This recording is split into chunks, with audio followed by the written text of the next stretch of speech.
Ashamaa akkam jirtu jaalatamtoonni fi kabajamtoonni hordoftoonni seenaa tuubii bakkuma jirtanitti nagaan rabbii isin faana haa ta'u. Hadda viidiyoo haaraa kan biraatiin qabadhee isinitti deebi'ee jira. Viidiyoon adda qabadhee isinii deebi'ee tokkoffaa irratti jechuudha. YouTube chaanaaliin kiyya seenaa tuubii jedhu kan duraan na hojjechuu didee gadi naa dhiifame hojiirra na oolee jira. Baay'ee tokko gammadee isinis akkana gammaddan abdiin isinirraa qaba jechuudha. Baay'een yeroo san jechuudha ji'a sadaffaa irratti kan inni sirraate. Yaa ta'uyyuu malee chaanaalii kiyya kan isheen YouTube jedhu irratti illee viidiyoo xiqqoo isinii hojjechaan ture. Achirra immoo hordoftoonni baay'een hin jiru waan ta'eef baay'ee takkaattaa hin arganne. Kanaaf amma rabbiin haa galatamu as chaanaalii kiyya isa duraa irratti deebi'eera. Viidiyoo garaagaraan isin biraan hin gaha jechuudha. Eessatti aansuudhaan har'a immoo wanni irra caalii na fide obboleettiin teenya takka Beeruut keessatti baay'ee rakkoo cimaa keessa akka jirtuu fi lakkoofsa hin baasotaa akka barbaadduu fi namummaan walii yaada wal jijjiirtu dirasi haga dhabdeedha jechuudha.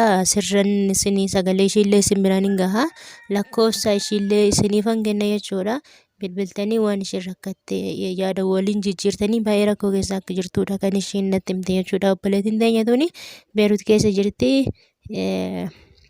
Lakkoofsa ijoollee warra imbaasii keessa hojjetanis hin barbaaddi. Lakkoofsa sanniin ijoollee yoo beektan lakkoofsa as koomenti jalatti barreessanii fi akka jettaniin abdiin isinirraa qaba jechuudha. Rakkeen akkuma jirutti ta'e warni kan danda'ame yoo ta'e immoo kontiraata keessa yoo fidattan osoo gara biyya keessanii deebitanii baay'ee natti tola jechuudha. Biyya mormaati yeroo san Beeruut keessa yeroon jirutti jechuudha. Beeruutiin akkan ture hundi keessanuu hin beektanii. Beeruut keessa yeroon turetti baay'ee rakkoo guddaa keessa kan ani ture. Waa hundaa obsaan dabarseeti kan gara biyya kootii gale jechuudha. Ana bichaa miti. Ana caala daran ana caala kan rakkoo keessa turan immoo lubbuu ofiitiin bahanii gara biyya ofiitti deebi'an ijoollee baay'eedha jechuudha. Kanaaf hundi keessanuu obsaan bakka isin ga'usan bakka yaaddan jechuun kontiraata keessan fixattanii gara biyya keessanii akka galtan jechuudha. San irratti dabalataan immoo ijoolleen biyya keessan galuuf karoora irra jirtan keessattuu ijoolleen ala keessa hojjetan jechuudha. Karaa imbaasiitiin karaa qonsolaatiin jechuudha warri galtan yeroo maqaan keessan zirziriin maqaa keessanii isinii bahe deemtanii riippoortii gootanii poroosesii isinirraa eegamu hundaa xumurtanii osoo of jala hin dabarsin jechuudha. Carraa isinii kenname osoo of jala hin dabarsin gara biyya keessanii akka galtan malee irra deddeebi'ee isinitti hima jechuudha. Keessattuu carraa keessan yoo of jala dabarsitan carraa nama biraallee akka hiitan yeroo baay'ee hin himama jechuudha. Kana baay'inaan Beeruut keessatti rakkoon akkuma jirutti ta'e garuu amma immoo waan inni irraa hin beekne doolaarri deebi'ee akkasuma akka duraanitti isan waan inni irraa beeku hin qabu. Ta'eeyyuu doolaarru deebi'ee madaamonni Beeruut keessaa baay'ee jabaataa baay'ee badaa akka ta'an nan beeka jechuudha. Akkasii obboleeyyan kiyyaa ijoollee baay'ee isaanii damoosa malee kan hojjechiisaa jiran kan daddarbaa jiran maal jechaa kan jiran irra caaliin Beeruutuma jechuudha. Kun immoo anarrayyuu waan nagahee nayyuu waan mudate jechuudha. Isaan yeroo na dhorgatanillee irra deddeebiin gaafanne gateen galee jechuudha. Waan mataa kiyya fayyaa osoo waa tokko hin ta'in maatii kiyyatti deebi'uun biyya kiyyatti deebi'uun anaaf waan guddaa ture jechuudha. Kanaaf ammallee ani waan irra deddeebi'ee isinitti himu birriin na dhorgatte ifaajee kiyya na dhorgatte jettanii irra deddeebitanii hin gaafatina. Rabbii keessan galadha akka mataa fayyaa maatii keessanitti biyya keessanitti galtaniin isiniin jedha. Haadha wanta isinitti himuu dhufee kanniinuma jechuudha. Mucayyoota namoo akka gargaartan abdiin isinirraa qaba. Keessattuu lakkoofsa ijoollee imbaasii keessa hojjettu akka kennitaniif isiniin jedha jechuudha. Viidiyoo biraatiin immoo walitti deebina hagasitti chaanaalii kiyya kana itti deebi'aati. Sabskiraabiin illee naa godha warri maatii naaf hin taane jechuudha. Akkas laayik sheer gochuudhaan hiriyootan keessan biraan illee akka geessan abdiin isinirraa qaba jechuudha. Tana ammaan booda seenaan maalirra jirti? Ergaltee hojii maalii hojjechaa jirti? Biyyi keessi maalidha akka jedhu gaafis immoo yoo narraa qabaattan guyyaa tokko koominitii jalaa gaafii qabdanii gaafii kana bifa viidiyootiin isinii hojjedha jedhee achirratti isinii gaafii illee yoo qabaattan na gaafachuu ni dandeessan jechuudha.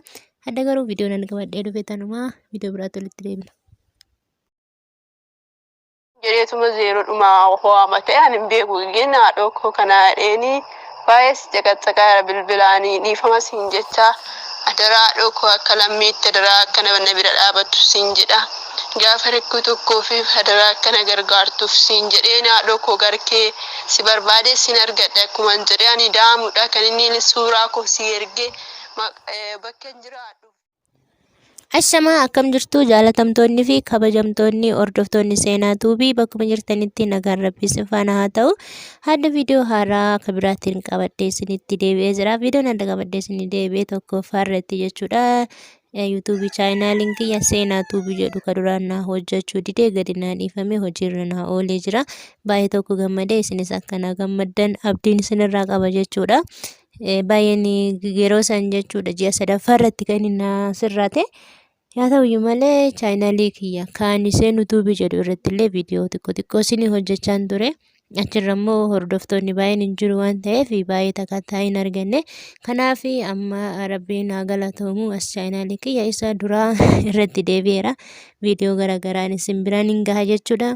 Eessatti aansuudhaanii har'a immoo wanni irra caalii na fide obboleettiin teenya takka Beeruut keessatti baay'ee rakkoo cimaa keessa akka jirtuu fi lakkoofsa imbaasotaa akka barbaaduu fi namummaan walii yaada wal jijjiirtu dirasi haga dhabdeedha jechuudha. Sirran isinii sagalee ishiillee isin biraan hin gaha. Lakkoofsa ishiillee isiniif kenna jechuudha. Bilbiltanii waan isheen rakkatte yaada waliin jijjiirtanii baay'ee rakkoo keessa akka jirtudha kan isheen natti himte jechuudha. Obboleettiin teenya tuni Beeruut keessa jirti. Lakkoofsa ijoollee warra imbaasii keessa hojjetanis hin barbaaddi. Lakkoofsa ijoollee yoo beektan lakkoofsa as komentii jalatti barreessanii fi akka jettaniin abdiin isinirraa qabu jechuudha. Rakkeen akkuma jirutti ta'e warni kan danda'ame yoo ta'e immoo kontiraata keessa yoo fidatan osoo gara biyya keessanii deebitanii baay'inatti tola jechuudha. Biyya mormaati yeroo san Beeruut keessa yeroon jirutti jechuudha. Beeruutiin akkan ture hundi keessanuu hin beektanii. Beeruut keessa yeroon turetti baay'ee rakkoo guddaa keessa kan ani ture. Waa hundaa obsaan dabarseeti kan gara biyya kootii gale jechuudha. Ana bichaa miti ana caala kan rakkoo keessa turan immoo lubbuu ofiitiin bahanii gara biyya ofiitti deebi'an ijoollee baay'eedha jechuudha. Kanaaf hundi keessanuu obsaan bakka isin ga'usan bakka yaaddan jechuun kontiraata keessan fixattanii gara biyya keessanii akka galtan jechuudha. San irratti dabalataan immoo ijoolleen biyya keessan galuuf karoora irra jirtan keessattuu ijoolleen ala keessa hojjetan jechuudha. Karaa imbaasiitiin karaa konsolaatiin jechuudha warri galtan yeroo maqaan keessan zirziriin maqaa keessanii isinii bahe deemtanii riippoortii gootanii poroosesii isinirraa eegamu hundaa xumurtanii osoo of jala hin dabarsin jechuudha. Carraa isinii kenname osoo of jala hin dabarsin gara biyya keessanii akka galtan malee irra deddeebi'ee isinitti himu jechuudha. Keessattuu carraa keessan yoo of jala dabarsitan carraa nama biraallee akka hiitan yeroo baay'ee